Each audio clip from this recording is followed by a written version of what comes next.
after me. I'm a man. I'm 40.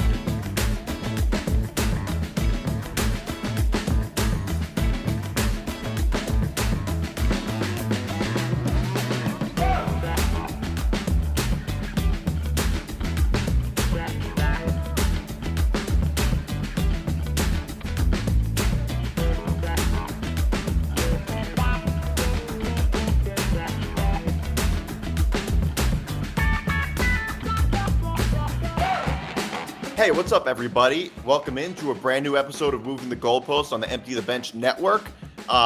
You can follow us. You can follow the Empty the Bench Network on youtube.com/ETB Network. You can follow us on etbpodcasts.com. You can listen to us wherever you get your podcasts. And you can follow me on Twitter at Nick DiMart. You can follow the show at MTGP ETB. On Instagram, Facebook, Twitter, and TikTok. Now TikTok. And you can follow Liam at Liam MTGP. Okay, that was a lot. So obviously there's a lot to get to today. A whole lot of NFL news. After NFL on Christmas, it was one of the first times I've seen the NFL on Christmas completely overshadow the NBA on Christmas. The NFL just stole the NBA's thunder. One of them, one of the big stories is that the whole, order, the whole hierarchy of the NFL changed because the Ravens went on the road and sort of embarrassed the 49ers, and Brock Purdy threw 4 interceptions. One of them, not really his fault, but 3 of them is bad enough. So a whole lot went on in that game. It was a pretty here's the thing with every top team in the NFL, we've seen weak spots from all of them. Right now the Eagles almost seem to have hit a plateau, not in free fall, but have hit a plateau. The 49ers did lose 3 in a row earlier in the season, although that was mostly due to injuries. I mean, right now the 49ers are still in pretty good shape. They're still probably going to get the 1 seed. The only thing it really showed was that they weren't immortal, that they are made of humans. Like, I don't know. But look, when you look at all of these teams, they all have shown some sort of flashes of weakness. But the Ravens win, I would say, is probably the best one of all the top teams we've seen. Well, I actually have good news for 49ers fans. The maintenance guy in my building is a 49er fan, and he informed me that the 49ers know that they're going to see the Ravens again in the Super Bowl, so they didn't want to put anything good on tape, so they purposely played like that so that the Ravens wouldn't see anything good on tape. So the good news for the 49ers fans is that was the real reason they lost, just because they didn't want to put anything good on tape for the Ravens to see. But no, I agree. I think every team has shown weakness. I've been saying for a while, I think the Ravens are the best team in the AFC. I think they're the best team in the NFL. I do also think that if you're a 49er fan, you could look at this and say, well, Purdy threw 4 interceptions. He had a really bad game. If you take that out, then they're probably in good shape. So I don't think it's the end of days for the 49ers. But I still think that this was going to be the Super Bowl matchup. I still think that's going to be the Super Bowl matchup. I don't see teams in either conference better than either of those teams. Yeah, but anything could still happen. I don't think either team is. I think I agree that those 2 teams are the best in their respective conferences. I don't think, though, and I don't think either of them are head and shoulders better than everybody. I still think a lot can happen. I think the Bills could still beat the Ravens. I think the biggest problem the Bills have is that they don't have home field. I agree. Now the issue also, the Rams are decent. So the 49ers are going to play the Rams on the last game of the season. If the 49ers lose that, and the Eagles hold serve, which they should, the Eagles would get the 1 seed. So the 49ers are not locked in to the 1 seed. Now, the Eagles getting the 1 seed would be a bigger deal than the 49ers getting the 1 seed because of the weather in Philadelphia where you'd have to go play.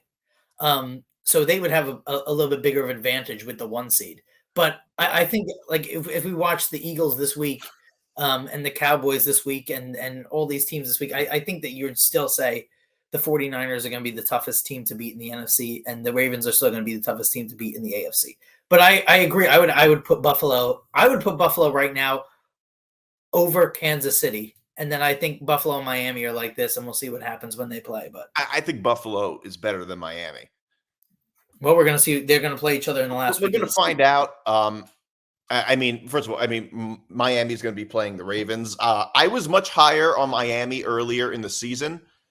Mainly because they were better than I expected them going in, but I really don't think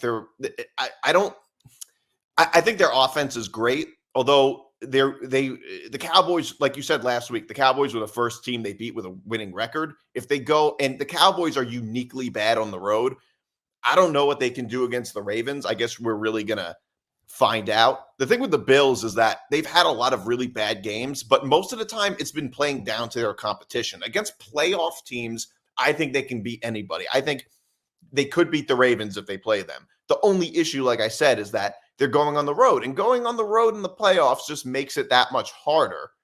I'm sure the Ravens are not as hard of a stadium to play in as Buffalo is. I mean, I like Buffalo is a very tough place to play, but yeah, I mean, but I mean, a lot of those losses, also like the Jet loss and stuff, I don't think you can really count those, like, because the team really like rounds into form late in the season. yeah, Like, it kind of reminds me of it kind of reminds me of like I think you'll remember this, but like the year that Stanford didn't get into the playoff and because they lost to Northwestern week 1. Well, like, they had 2 losses. They lost to Northwestern, and then they lost to not Notre Dame, Washington State. yeah, I don't know. they had a second loss, but the point is that the first week of the season, you're really like not the team that you're going to be later in the season. So those, the thing that comes to mind with me is Ohio State losing to Virginia Tech the year they won the national championship. If you don't remember, that year that they lost to Virginia Tech, the entire sports world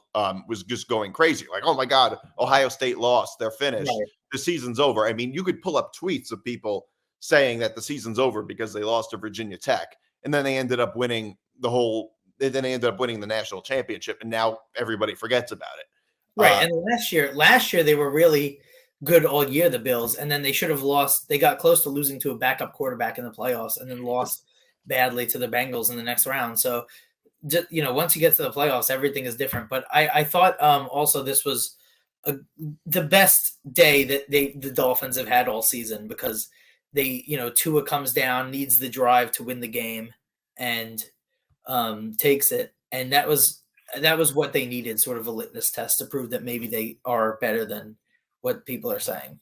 Yeah, I mean, the thing is that I think beating up on bad teams and putting up really big numbers is a skill in and of itself, and I don't think that should be overlooked. Although I don't think it's unreasonable to look at a team like the Dolphins and say, okay, well, they're not really great against superior teams when their schedule is tough. I mean, that's just demonstrably true. Not that they couldn't beat anybody, but I mean, keep in mind the Cowboys are really bad on the road. Like, oddly bad on the road. Yeah, yeah, and I mean, yeah. So but I do still think that was a big win. No doubt. Yeah, I mean, it's so I think there's going to be a lot better. Also, the NFL is not really like one season. The NFL is basically like 18 seasons all in one. Like, like last week, everybody thought the 49ers are the greatest team ever. And now people think the 49ers suck and the Ravens are the greatest team ever. Well, it's just overreactions. Especially early in the season, every year in college football and the NFL, there's crazy amounts of overreactions. I mean, every basketball season, or we frequently see teams that just start off really bad and nobody just has these freak outs about how bad this team is now. I mean, I mean, you could look at a team like the Warriors. I mean, they could start off with a losing record the first couple of months of the season. Nobody notices. I mean, in the NFL and college football, especially college is way more like this. I mean, that's part of the reason I think people love the NFL so much. The NFL and college football. I think ultimately, that sports fans have a craving for there to be how do I say this? So many stories in so many, as you said, quote unquote seasons in a short amount of time, to the point where September feels like ancient history. Yeah. Like it was a huge deal in September, and now everybody just forgets about it. Yeah, I agree.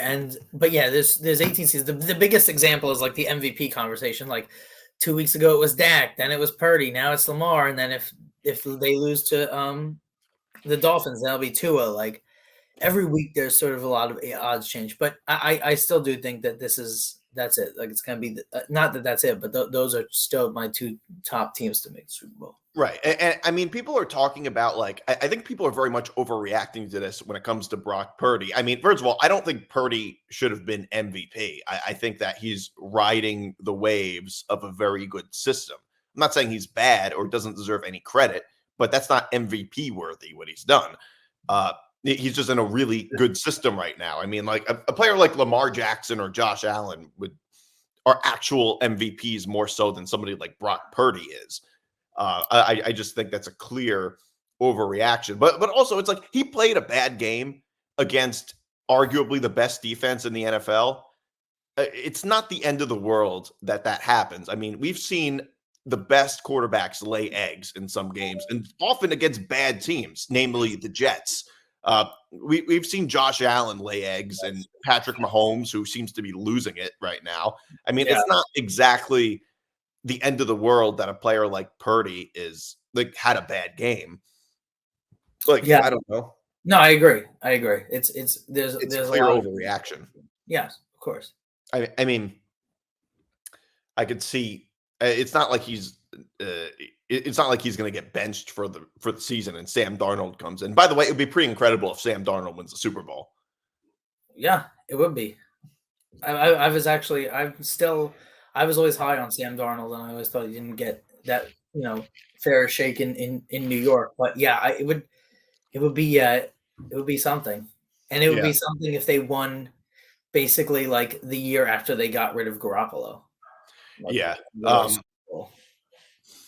I mean the Niners. I mean they're a very complete team. They're not so much like most teams who have like a star quarterback and then everybody else. It's more like they have a star running. They have Deebo Samuel and then everybody else. I mean, I think they easily bounce back from this. It just feels like a big deal in the moment, but if 2 weeks go by,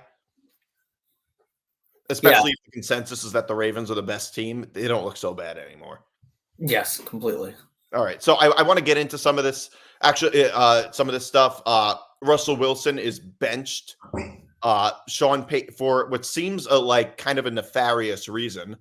There wasn't, I mean, at this point, he's benched when they still technically have a shot at the playoffs.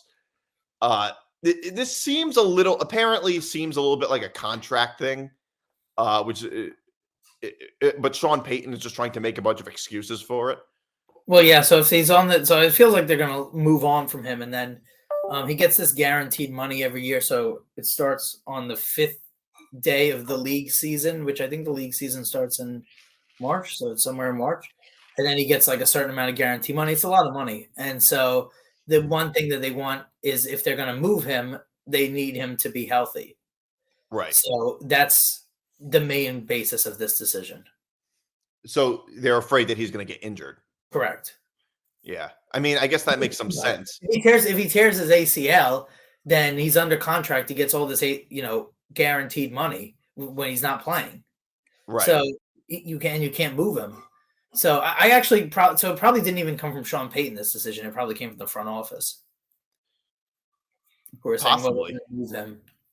Yeah, because Sean Payton doesn't really have much of doesn't really have much of an incentive to bench Russell Wilson. But the thing now is that you have to say like that. Well, first of all, anybody obviously would say that Seattle won the trade easily, but you have to say like that there has to be sort of some narrative on Russell Wilson. I mean, he left with a Super Bowl winning coach with Pete Carroll he couldn't work with, and the Seahawks have been good for the roster they have since he left. And then he now has a Super Bowl winning coach in Sean Payton, and they couldn't even make it a season together. Yeah, well, what do you think that narrative should be, other than that his career just kind of made a downturn?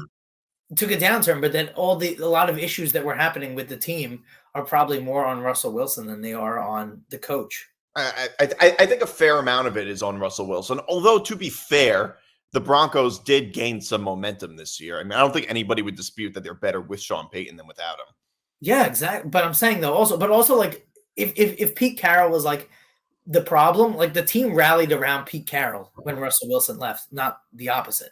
Right. Which a lot of times happens. Like if a guy and a coach, like a lot of times the players will take the other player's side. But in this coach case, they played really well for Pete. Well, when you say the narrative about Russell Wilson, you mean more about him personally or about him as a player? Yeah, like personally, what goes on in the locker room and stuff like that. I mean, I don't know what goes on in the locker room. You know what I'm saying? Like that's I feel like a lot of narrative was like it was Pete Carroll and Russell Wilson were the problem, but maybe it was just him. Well, I think Russell Wilson just sort of reached his heyday.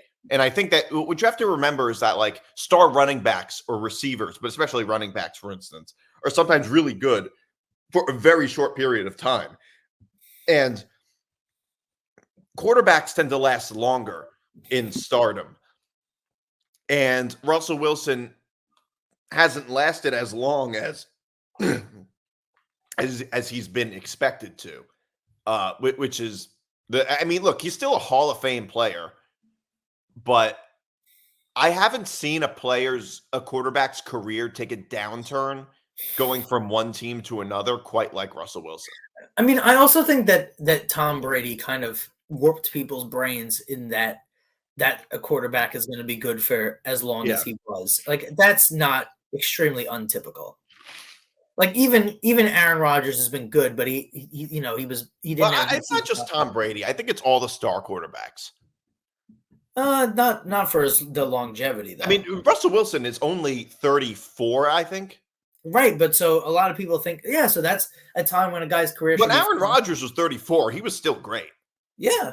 So I think it's like that with everybody. I think it's like that with everybody. Peyton Manning was great until he was probably 37 or 38, I would say. I mean, I would say until the very end of the 2014 season, Peyton Manning was great. And then he was horrible.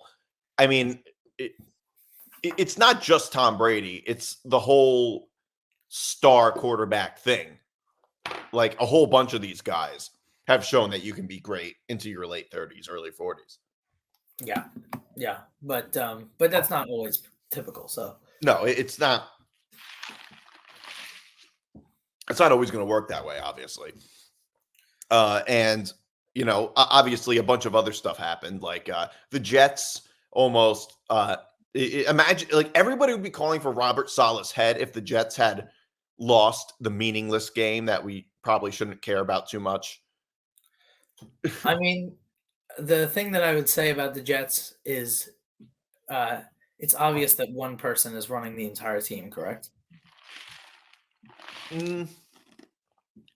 Aaron Rodgers. Yes. I wouldn't say running the entire team. I mean, remember, the Jets announced this only after he said it on McAfee. And even you have to admit, I know that you don't think he's whatever, but if Aaron Rodgers was not there, Robert Saleh would be fired at the end of the season. If not for Aaron Rodgers, you're saying if not Rodgers for Aaron Rodgers, not as influential. If Rodgers, forget if he was there. If he was not as influential, Saleh would be fired. I mean, it's hard to play the counterfactual because what situation would we be in? I mean, I don't know because the reason I say I don't know is because it's hard to play the counterfactual because if Aaron Rodgers weren't there and say we did something else, we would be in a completely different position. So it's kind of hard to say. Like, here's the thing. If Aaron Rodgers weren't there, it is pretty safe to say that, well, I wouldn't say safe to say, but there's no guarantee that we would be in this current quarterback situation where our best quarterback is Zach Wilson. I mean, let's say we had gotten Gardner Minshew, Carson Wentz, whoever, I don't know, even stuck with Joe Flacco for all we know. I mean, we might be a potential playoff team. So it's just so hard to play this counterfactual of where we would be, because we wouldn't be in this current predicament if not for getting Aaron Rodgers. Also, you have to remember there is a light at the end of this tunnel, which is Aaron Rodgers coming back next season. And he might never be the same. We don't know. But the point is, why it makes sense that the Jets would do this. I mean, I know a lot of people roll their eyes at star players like controlling teams, but I mean, it does make a certain amount of sense that they don't want to rock the boat and bring in a head coach that might not be any better than Saleh, that Rodgers doesn't like. I just say I don't know, honestly. That's the only honest answer, because it depends on the situation. I mean, without Aaron Rodgers, it's like the whole butterfly effect thing. Everything is so different. How can you really know how that would work? And look, it's his third season. All right. So he's had some time, but I mean, typically he would probably get one more season. Typically, under Jet standards, I would say he'd likely get another season. Todd Bowles had 4 years. He would likely get 4 years. Rex Ryan had 6 years. Only Adam Gase was fired after 2 seasons, and that's because he was really bad. And I don't even think Adam Gase was as bad as people said he was. He really didn't have good quarterbacks. Right. True. But under Adam Gase, the Jets were just so bad and there was just so much pressure on the Jets that they had to fire him. Yeah, no question. So it is hard to say. So I want to get into some of these games against the spread. Dolphins at the Ravens. Ravens -3.5, although it might be down to 3 now. So Ravens coming off a big win. Expectations are high. Dolphins also coming off a big win. So both of them are in potential letdown territories. I like the Ravens. This is a gauntlet of a game for the Dolphins. Playing Dallas on the road is not on the same. Sorry, playing Dallas at home is not the same thing as playing the Ravens on the road. This is a much tougher matchup. And the Dolphins, to me, they still are a team that has a lot to prove. People don't. They have a lot to prove. To me, also, like, I don't really believe in them in some sort of way. I love their offense. I don't think their defense is good enough. And the Ravens, I think they're just a level above them right now. I'll take the Dolphins. First thing I want to say, I don't understand at all how this game is at 1:00. This is ridiculous that this game is at 1:00. This game should have been flexed. But the one thing I'll say about, I just think that this is going to be a letdown spot. I mean, when you think about the Rams played the Jaguars and the Niners, which everybody said was going to be like these big litmus tests. And the Dolphins have had a couple of easier games in a row. I feel like this could be a big letdown spot. Everybody's expecting Baltimore to come out and probably win this game and prove themselves. I do agree Baltimore is the best team, but I do think that letdown spots happen. So I'll take Miami. I think Baltimore maybe wins and Miami covers. Okay. 3.5. So that's not unfathomable. I think there could be a situation where the Dolphins lose, but prove them to be like better than people thought. Like if they lose by a field goal, like if the Dolphins cover the spread, I think that they really prove themselves, as opposed to if they get blown out. Not that it matters in the standings, but in public opinion. Yes, it does. The Dolphins take the 1 seed. Oh, you mean if they don't? No, I mean if they lose but play well. It's also a game where you could get hooked immediately. Like I could also see this being a game where you get hooked, where like the Ravens are up by 10 with 20 seconds left, and the Dolphins score a touchdown to make it 3. Like I could see it being one of those games as well. Like a backdoor cover. Yeah. Yeah, I mean, I could always see that. I mean, the Dolphins have an amazing. They statistically have the best offense in the NFL. Yeah. So I don't. I guess we'll have to see. I mean, the Dolphins have a lot to play for. Yeah. And okay, so I also want to do this game, Lions at Cowboys, Saturday night game. It's always strange to see Saturday night NFL games. Cowboys are giving 6. Okay, so I like the Lions. I think 6 points is too much. I think the Cowboys win outright, but I think it's closer than 6. I think the Lions are as good as anybody. Well, not as good as anybody, but as good as the Cowboys right now. And I don't know, 6. I just feel like 6 points right now is a little too much. No, I disagree. I have no faith in the Lions at all. I don't think the Lions are. No, because like if you look at their schedule, they're playing the NFC North all the time. Their defense is bad. Yes, they won the division, but also they barely beat Minnesota, who's on a backup quarterback. They barely got out of that game. Lost the Bears. Should have lost the Bears twice. Got blown out by the Packers. I just have no faith in the Lions, and I think the Cowboys are a better team. The Lions, to me, feel like a team that could go win their division, be the 3 seed, and get bounced in the first round, honestly. So I think the Cowboys are coming off 2 losses. They're home, like you said earlier. They're demonstrably a better team at home. They are. Drastically better at home. Yeah. So I got the Cowboys. I think and it's prime time. Like I just think the Cowboys win by a lot. Well, I agree that the Cowboys are. I agree with you that the Cowboys are a better team than the Lions overall. I just think the Lions can keep it within 6. I mean, the Lions, they can still score a lot of points. I mean, I could also see on either side there being some type of backdoor cover. I can see that happening too. I agree. I do agree with you on some of those things, that the Lions defense isn't great and they've shown a lot of weakness throughout the season. I just think they can keep it close against a good team. I think they can at least keep it close. Another one, Steelers at Seahawks -3.5. Love the Steelers to cover. Really? Love the Seahawks. Yeah. I love the Seahawks.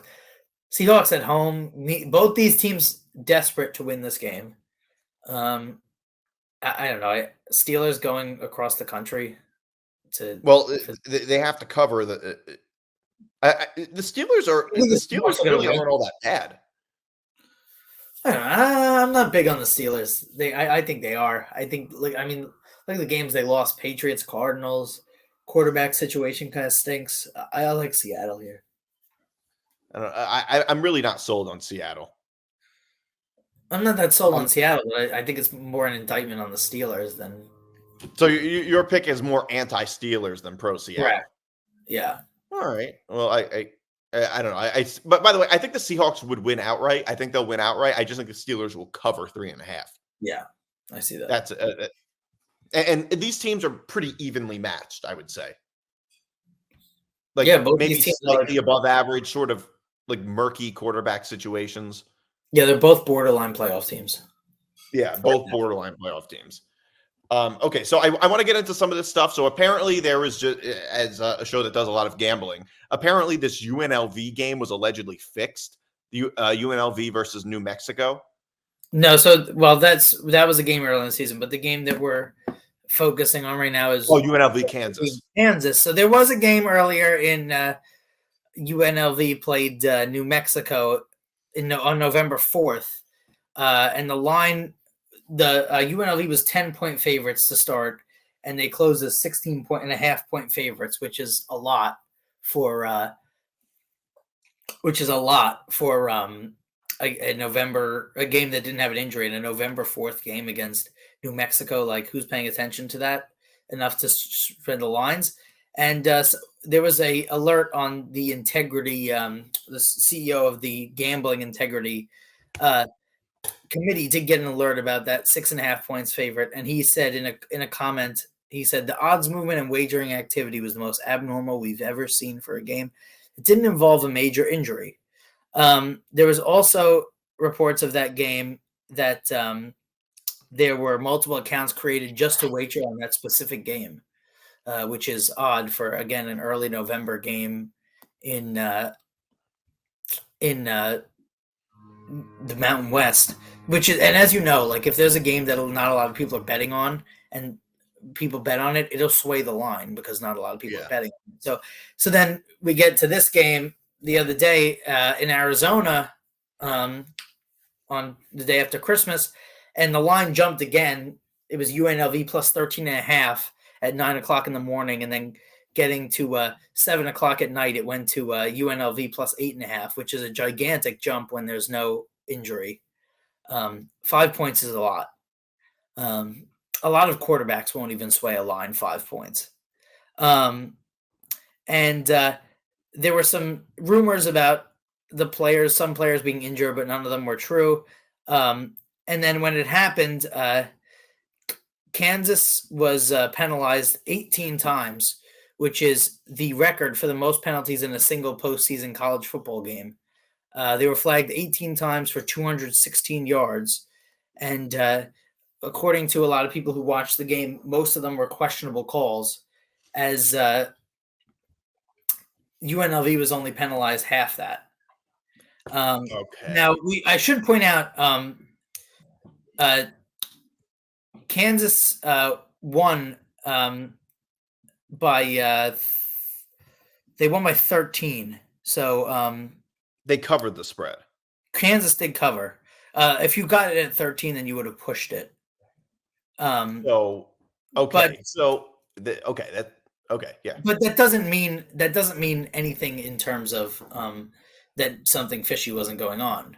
Well, something fishy could have been going on. It's hard to argue that the game was fixed necessarily. Well, not fixed, but when Arizona State had their point shaving scandal in basketball 30 years ago, they didn't win every single game. You know, they didn't cover every single game. They were just more likely to cover. Even like the Tim Donaghy stuff, they were only winning 75%, which is an insane amount for gambling, but it's not 100%. Although allegedly the games that apparently, like the NBA with the Tim Donaghy thing, the NBA did an investigation and found that, I don't know how true this is, and found that there was actually no relation between him betting on those. They found that him betting on the games didn't affect his officiating. That's bullshit. I don't know. I don't really believe that. Did you watch the documentary? No. So in the documentary, he gets caught doing what he was doing. And first of all, he says that he was giving people information, organized crime information, because not based on like whatever, but based on he knows this game, the league wants an emphasis on Kobe Bryant being fouled when he goes to the paint. So bet on the Lakers because the league wants to emphasize Kobe Bryant's going to get fouled a lot. He claims that, but also I don't agree with him that he says it didn't get into his psyche. Like if you knew it was a 5-point spread and it's a 4-point game, you don't think you're going to call fouls like subconsciously, even you would do it. Not even just subconsciously, consciously. But the point is that when he got caught, the FBI made an agreement with him that FBI NBA that he was going to wear a wire and go get other refs to admit that they did it. But the day before he was about to do it, the Daily News came out with the story that he'd been arrested. So of course, no one's going to talk to him. Right. But there was Tim Donaghy. So at the end of the documentary, I don't know if you know this story, if it was outside the documentary, but when they arrested Donaghy, they took his phone records, and he had made thousands and thousands of calls to someone before games, during halftime of games, and after games. And the person that he was calling was Scott Foster. Oh, wow. Yeah. So there's a lot of stuff that goes on, and there's no question that with the more legalization of gambling, you're going to see more stuff like this. Well, I don't know if you're going to see more stuff like this just because gambling is legal. I mean, it happened a lot when gambling was illegal too. It's easier to get away with. See, I don't know about that though. It might not be easier to get away with. I mean, people often say that like the problem with legalized sports gambling is all of these problems are going to happen, but they happened a lot when gambling was illegal too. I don't know how true that all that is. I mean, it's always an issue no matter what. I mean, the 1950s there was a whole thing. The 50s and 60s. The 1919 World Series was thrown.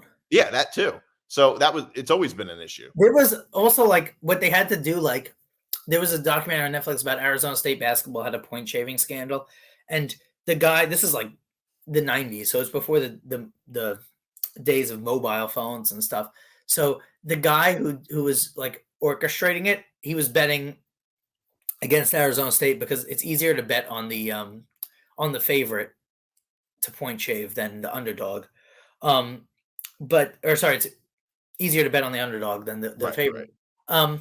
But he had to go to 7 different casinos in Vegas because it would arouse suspicion if he was like betting an insane amount on this college basketball game in February. Yeah. Like, so he actually had a bunch of guys go to like 7 different casinos, which is that the story here reminded me where they said they had gambling accounts created just to bet on New Mexico UNLV in November. Like someone had some inside knowledge probably. Yeah, that sounds very bizarre. That I mean, the thing is, creating a gambling account is pretty easy. All you need is an email address and a credit card. Right. Anybody can do it. There's not a whole lot of right, and there's nothing technically illegal about betting a lot on a game. You can bet on any game you want. But, yeah. Obviously, if you have inside knowledge and stuff, then it's right. The point is, why would so many people be betting on this particular game? Yeah, it's suspicious. It's certainly suspicious. I mean, when you talked about the whole like the refs thing, I don't know how much that proves. I mean, you could probably do things like that with a lot of games. It looks a little suspicious, but I don't think it proves anything. You know, there was a guy in the I forget who it was. It might have been Sammy the Bull. I think it might have been Sammy the Bull. When he was arrested and talked to the FBI, he was under oath. So, you know, you would assume that that's probably accurate, saying that he had several NBA refs on the take in the 1990s. I mean, I find it hard. I think that anybody also, you will agree also that it's probably very hard to believe that Tim Donaghy was the only person ever in the history of the league's ref that has been compromised. I can't imagine that that's possible. Right. He was the only one who was caught. My question is, do you think it's worse do you think the NBA it's the worst in the NBA? Yeah, because I think it's worse in the NBA also because there's also so many officials in football and so many things to cover and stuff like that. But don't you think that could also make it easier in the NFL? I mean, the NFL is like, you could make things up as you go. You could be like holding, unnecessary roughness. Yeah, but again, according to them, Donaghy wasn't fixing games. He was telling them inside information. He was basically insider trading. Right. But he was betting on the games based on inside information that he knew. Right. So he wasn't like fidget. Yeah. So Scott Foster, he got Scott Foster got 134 calls from October to 2006 to 2007. I don't think I've received 50 calls from you in 10 years. No. Like that is a little weird. When they asked Donaghy about it, he was like, so the calls were some of them were before games, some of them were at halftime of games, some of them were at halftime of games that they were refereeing. And he was like, "Oh, me and Scott Foster are really like our families are friends, are really good friends." During halftime of games, you're not calling somebody to see what's up during halftime. But also, it's not like he did it once or twice. He did it numerous times. Hundreds, 54 before and after games. I mean, come on with that. Yeah. Like, so Donaghy's call to Foster took place immediately before and after games. Donaghy was officiating 54 times. That's crazy. That's very fishy. That's what I'm saying. Like, and so that was Donaghy was going to get caught, was going to basically wear a wire, and and then the story came out. Why did they? It was the Daily News did it, yeah. The Daily News broke this. Couldn't the police have like tried to get them to not break the Yeah, I stories? don't know. You can't really do that, I guess. But You yeah. can't. You're right. But I mean, like, not. I mean, like, they can't threaten them. But I guess if they go to them and say it would be really great, I guess if the FBI goes to you and says it would be really great if you don't break the story, that basically, in effect, is threatening them. So also the website NBAstuffer.com says that home teams have won 75% of the games this postseason in which Foster was the main referee. So last postseason, with road teams getting called for 55% of the fouls. 54.1. Yeah. Also, obviously something goes on with Scott Foster and Chris Paul, right? I mean, Yeah, well, here's the thing. Of all the sports, when it comes to officiating and integrity, the NBA definitely has the worst reputation by far. And yeah, sometimes I think it's somewhat of a double standard. yeah, yeah. I mean, it happens a little bit in every sport. Right.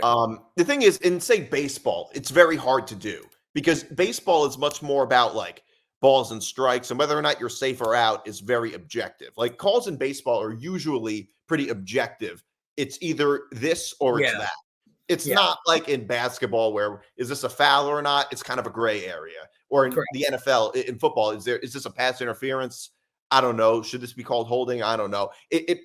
Whereas in baseball, I mean, everything in baseball, even balls and strikes, are relatively objective. I mean, there's always a strike zone, and you can see objectively if the umpire made the right call. I mean, there's a little bit of gray area, like if it's right at the very edge or whatever, it might not be perfect, but it's pretty obvious what the right and wrong calls are in baseball. In football, in basketball, there's so much gray area. Well, I agree. You know, the craziest stat that I think I've ever found is that Shoeless Joe, when the White Sox threw the I think it was 1919 World Series, Shoeless Joe hit 350 in that World Series. Imagine what he would have hit if he wasn't throwing it. I mean, hitting 350 in a World Series while throwing it is one of the most. Well, I would bet batting averages at the time were much higher than they are today.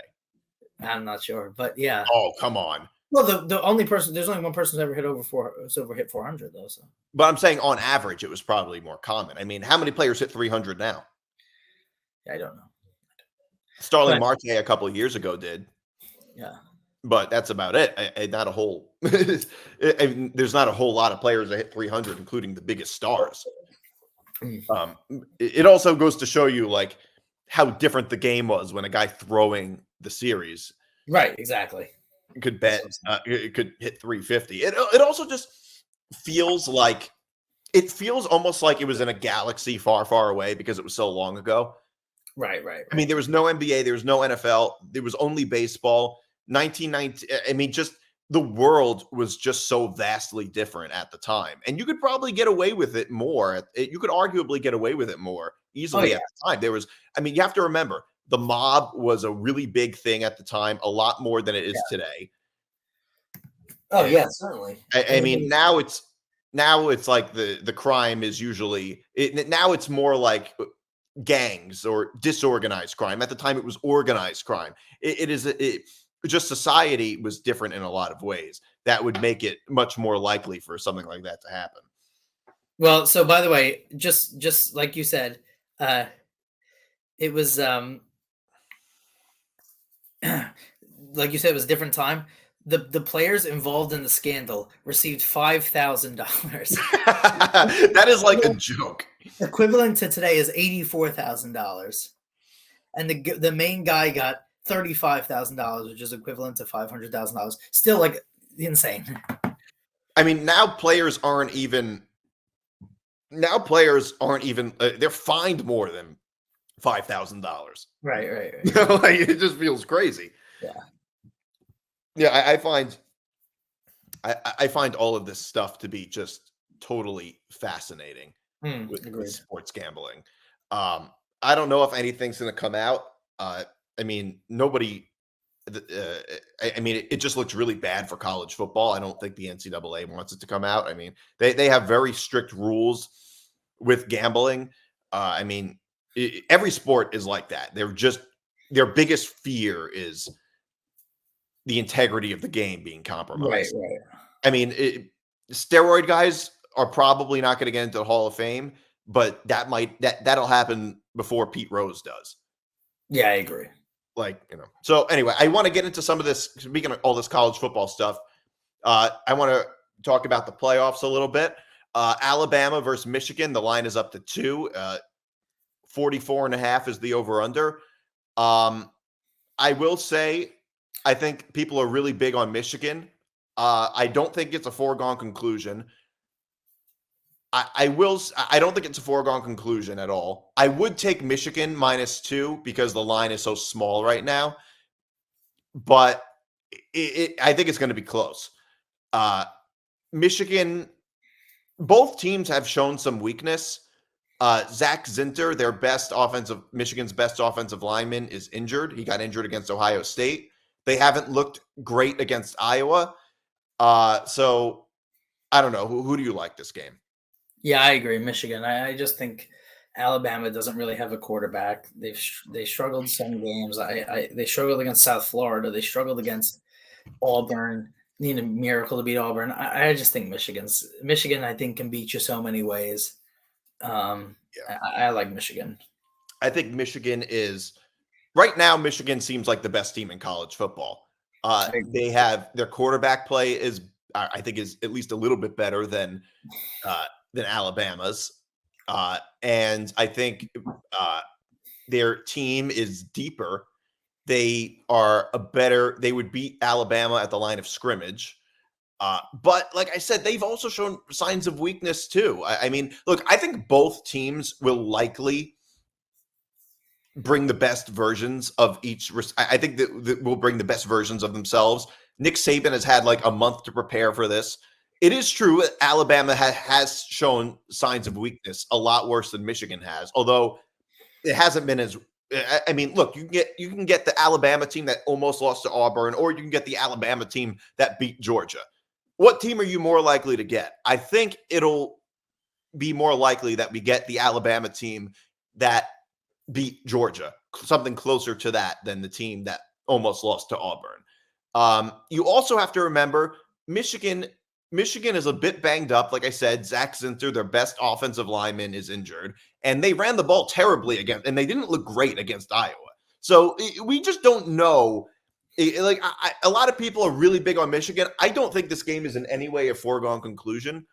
I think they win by a little bit. I could see this game being a little kind of like a low-scoring game. And you know what? Because of this game is just going to be so physical and probably more lower scoring than most playoff games, whoever like gets off to a good start is going to affect the game a whole lot. Yeah, but with this, you're really anything under 3 points, you're really basically picking a team to win. Right, pretty much. So you're basically picking, and college football is different than a lot of the sports in that the best team normally wins in college football. Well,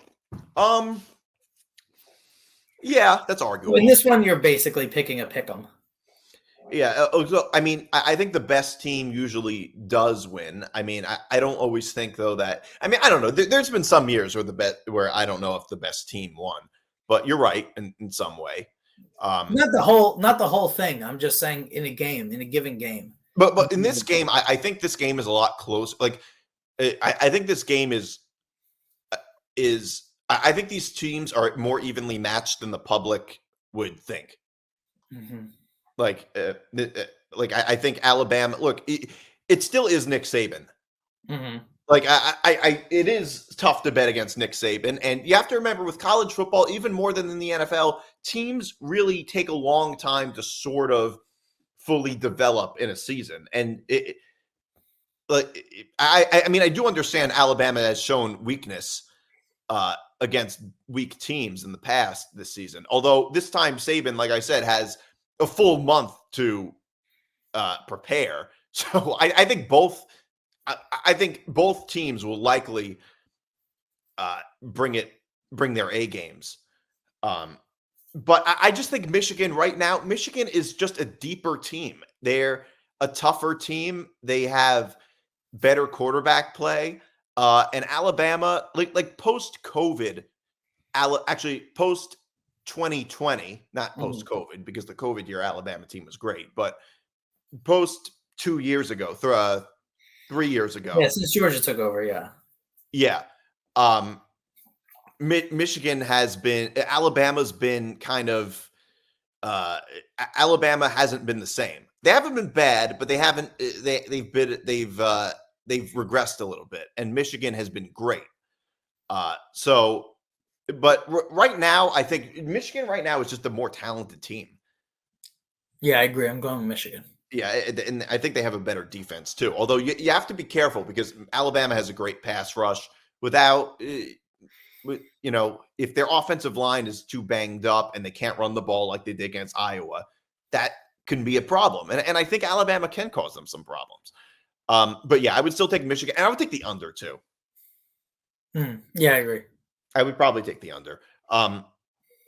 So Washington versus Texas, a very different game, 63.5, or is it 64? Yeah, 63.5. A very different game. Honestly, I was surprised Washington even got to this point. All throughout the season, I was very big on Washington being the weakest undefeated team. I think I might have been wrong about that because they were able to win a bunch of these games. Here's the thing. Washington has an amazing pass game. They have the best pass game in college football. But other than the fact that they have a really great quarterback and a team and they can score a lot of points, they've shown lots of signs of weakness throughout the year. I mean, they've often given up big leads. I don't think their defense is very good. They have by far the weakest defense in college football this year. The only thing is, like, you just never know with these games. And I mean, Texas is more physical than them. They have a much better defense than Washington. I would go with Texas -4. Yeah, I don't have a ton on this game, but I will say I like Texas a lot better. I agree that I thought Washington was the weakest team. And we talked about this on another episode, but Texas was 30 seconds away from being undefeated for the entire season. So I think Texas is actually underrated, one of the better teams. And it's going to be Texas, Michigan, I think. But I think this is more of a foregone conclusion than the other game. And I think that if you get it within a touchdown, that's pretty good. Yeah, I mean, I don't think either are foregone conclusions. It's just that if I'm going to pick a team like Washington, I mean, look, I'm not the type of person that says we need the more physical team is always better. Obviously, that's not true.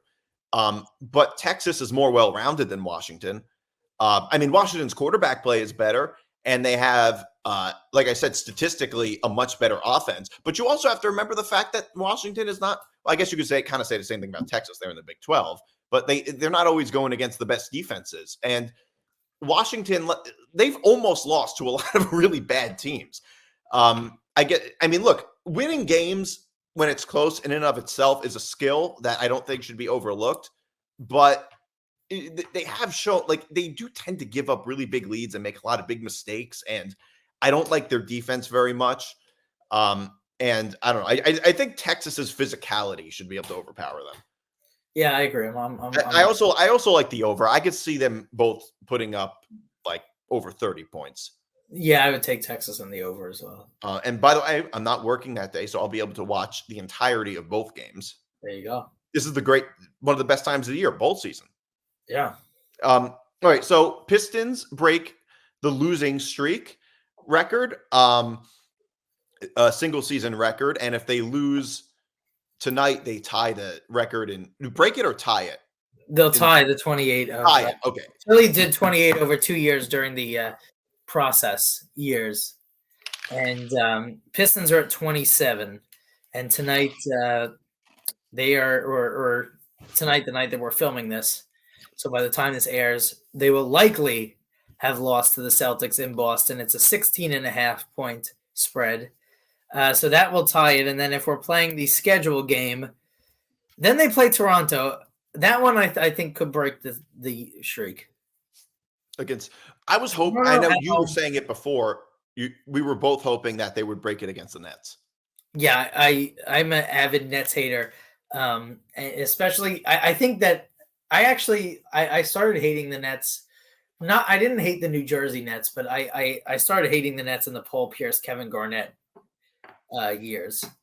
So you started hating the Brooklyn Nets. Yeah.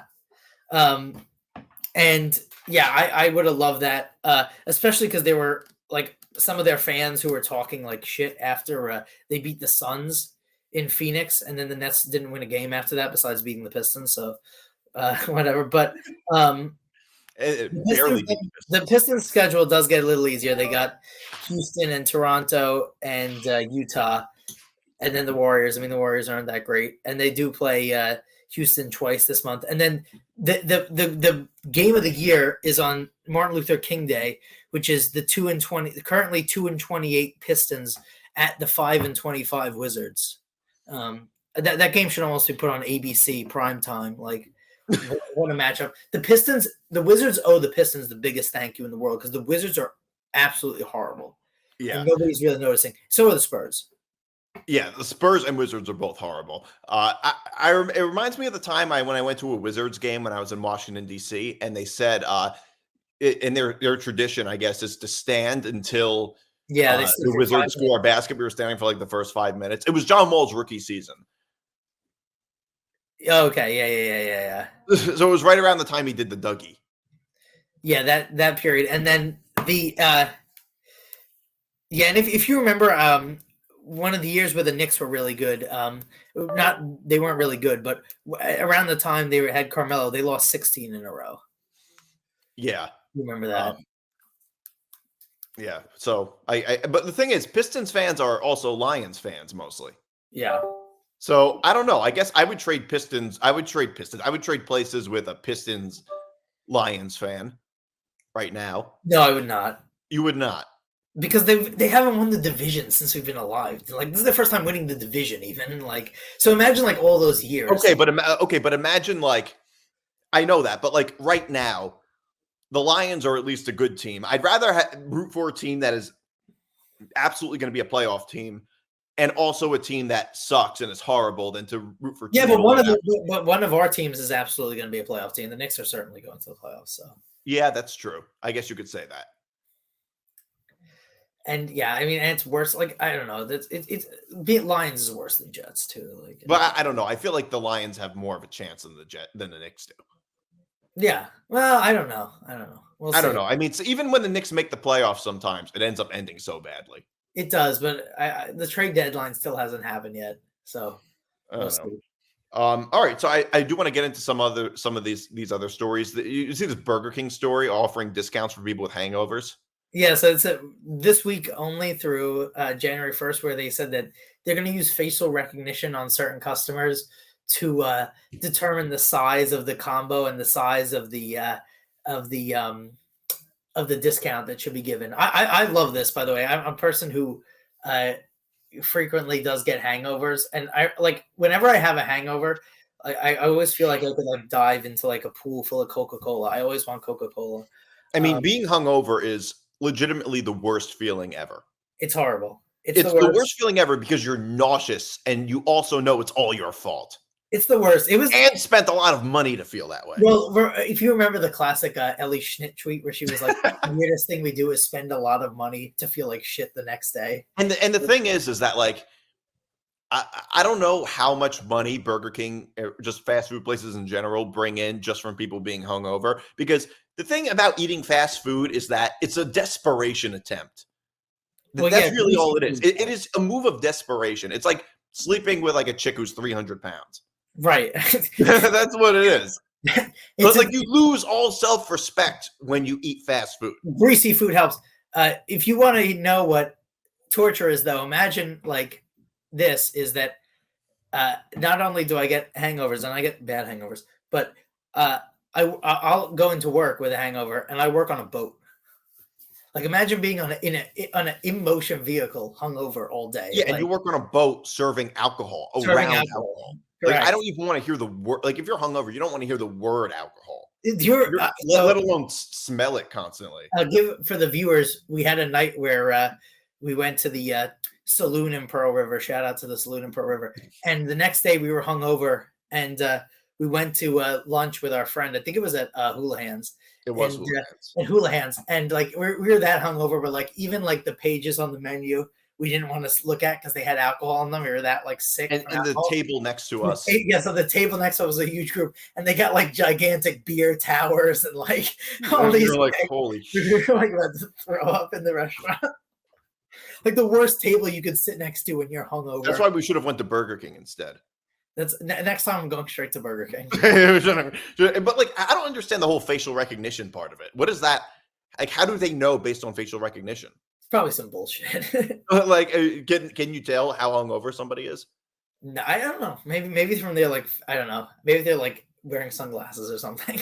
Well, I don't know. I mean, they could be blind. Yeah, true. Yeah, Stevie Wonder walks in. They're like, "Oh, he must have a bad hangover." I don't know. I don't know if that really means anything. Yeah. Yeah. Well, I think the real answer, if I'm going to give anybody any advice, is don't get hungover.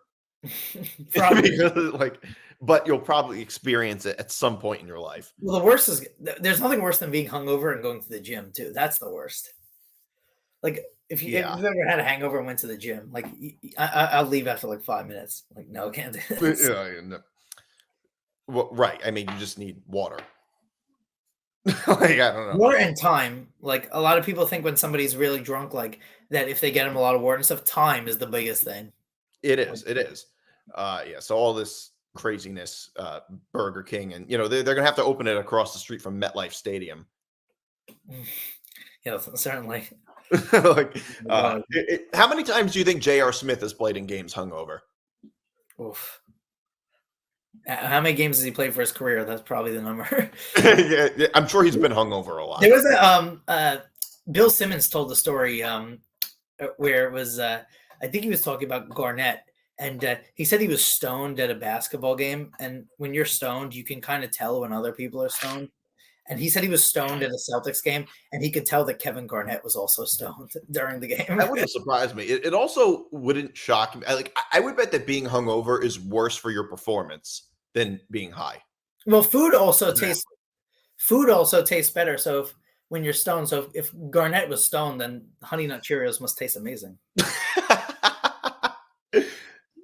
I love that reference, Honey. But by the way, that like Kevin Garnett is basically like was responsible for Charlie Villanueva retiring because he called him a cancer patient one time, and like he never bounced back. That's I guess everybody with alopecia really gets the arrows slinged at them. Did you see this story about the pregnant woman on the flight? What was it? Switching seats that she was asking basically. She had a problem with her seating arrangement, and she wanted to move seats with somebody, and the person refused to move the seat. It sounds like a Larry David thing a little bit. Which, by the way, I'm 100% on the side of somebody who doesn't move a seat for somebody on an airplane. No, I completely agree. He paid extra money for that seat. Right. So the thing, and she just didn't, like, just because she's just trying to use the fact that she's pregnant to sit in that seat, which, by the way, has nothing to do with her being pregnant anyway. Right. Like, what does that have to do with? What does her being pregnant have to do with anything? Yeah, and if you know that you're pregnant and it's a problem that if you're sitting in certain seats, then you should pay for a different seat, or you should plan ahead. Yeah, like I have no sympathy for that. Like I understand, like on a subway or something, you should always stand up for somebody who's pregnant. But when you're buying the seat, assigning the seat, like that's completely different. It's that, and there are people like that on airplanes all the time. Like people will be like, "Oh, like can my family is sitting over here and we want to sit together. Like, can we switch seats?" Like, no. Like, who gives a shit? Like, you're gonna see. By the way, it's also like, why are you doing it only with people with like better seats? Right. That's always how it works. It's always somebody with better seats. And it's like, okay, fine. Maybe I'll do it if you pay me the extra, if you pay the difference. Or if I'm going to switch seats with someone, it has to be seat for seat. So for instance, if I have an aisle seat, the other person has to have an aisle seat. Like right. There has to be something equal. Yeah. Like, Well, I never understand that. Like, just because it's your poor planning is not an issue for me to move seats. right, exactly. So I don't understand. I mean, to be fair, I will say it seems like everybody's on the guy's side on this. Yeah, which is kind of surprising. Which is not hard to get, which is a pretty hard thing to get a consensus on the internet. And everybody, all the comments are like, yeah, this guy's in the especially against a pregnant woman. Yeah, especially against a pregnant woman. You're right. Flying, I like to travel, but flying is like maybe one of the most underrated, worst things in the world. And it has a lot to do with just other people that are flying. It just causes like so much. That is very true. My favorite thing when I fly is to go to the bathroom. On the plane? Yeah, it's my favorite thing. I'm not joking. I mean, it gives me something to do. Yeah, there's a lot of entertainment on flights now, but yeah, I understand what you mean. But like, I mean, I also like sometimes get dirty looks if I'm in the bathroom for a long time. Flying is everything looks suspicious. Yeah, true. I mean, like I know that you remember the underwear bomber? Yeah. Well, before he almost blew up the plane, he was in the bathroom for like 20 minutes, and then the guy. He was doing a different kind of blowing up the plane before. Yeah, I mean, I blow up the plane too, you know? All you got to do is eat the airline food and, you know. But yeah, it's like, you know, your own little space. Yeah, I kind of don't like the bathrooms on flights, but yeah, flying does suck. Well, the bathrooms they're very small.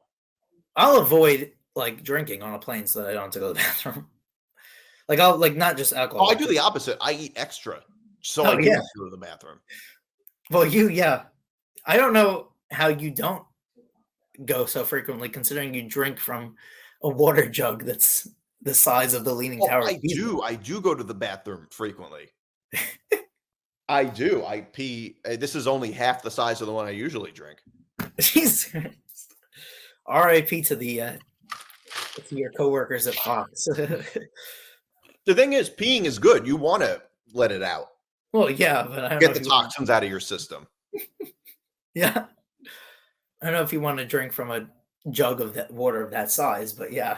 Yeah, well, I drink 1 to 2 gallons a day. My God. Sometimes I could drink a gallon of water before I eat anything. Yeah. Well, yeah, because you have a lot more room. Yeah. All right. So thanks for tuning in, everybody. And if you're betting, good luck on your bets, and just don't fix the UNLV game if you're watching. Yeah, take UNLV in your next bet. All right. Peace out, everybody. All right.